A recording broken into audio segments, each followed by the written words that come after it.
Hello YouTubians, thought I would do a quick review of A Thousand Splendid Suns. I literally just finished this. Um, what a book. So yeah, it's, I liked it, kind of. I'm not ever gonna read it again. Um, if you don't know anything about the book, it's about, the life of two women in Afghanistan who were born and married and raised and abused and all the horrendous things. It's not an easy book to read. Uh, I kind of had to read through to the end because I just needed to know, like, I just needed the closure of the end of the book. Um, but I probably wouldn't recommend to read it to most people. I think if you're I don't know. I don't know what the demographic for this book would be, but I guess it's something that people should read. Um, and I can see the importance of a book like that, same as I can see the importance of a film like Grave of the Fireflies. Although it's sad, it tells a story that needs to be told because it shows you the grief and the war-torn victims of these countries and the stories that aren't told in Western culture. So I think they're important to exist. I really don't think it's something I'm going to read again. It was written well.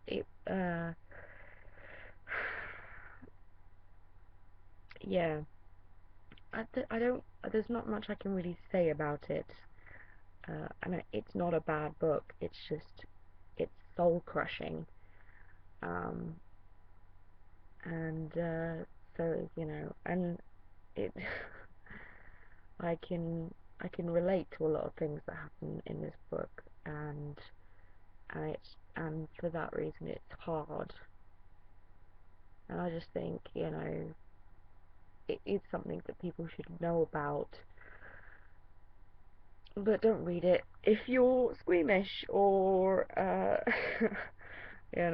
somebody who is easily offended, well, not offended, but easily scarred by these things.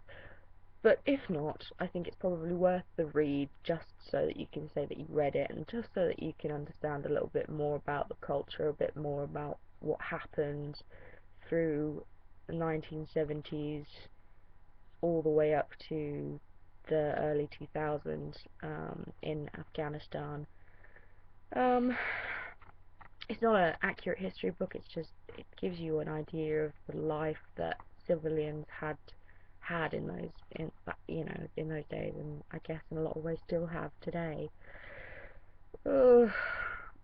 I just finished it and it's made me feel really ugh.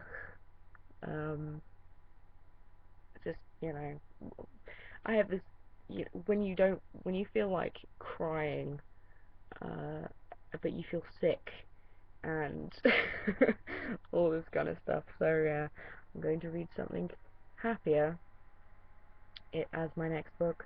I'm going to read probably no, I know I'm going to read this book. I'm going to read City of Ashes, Book 2 in the Mortal Instruments series because one, it's an a teen book. Uh, Two, I read the first one, I enjoyed it, and I want to read the next one. I mean, who the hell doesn't like Nephilim? Um, do most people know what Nephilim are? Probably not. Um, read the Bible. No. It's actually the Apocrypha. It talks about Nephilim. Anyway, I digress. This is probably what I'm going to read next. Um, I gave it a 3 out of 5. Thousand Splendid Suns. So it it still hasn't. It's not the worst book I've ever read. That award still goes to I'm the King of the Castle. which I would recommend to no one, and I have no idea why that book even exists. It's a horrible book. It's absolutely just horrible. Um, so yes, this is what I'm reading next. Oh, I need to like sit and watch something mind-numbing now to just like I need to watch like cartoons or something, like Adventure Time or The Simpsons or something, just so I can feel better about life and the world in general. Thank you for watching, YouTubians. This has been a quick book review of 1,000 Splendid Suns. Bye, YouTubians.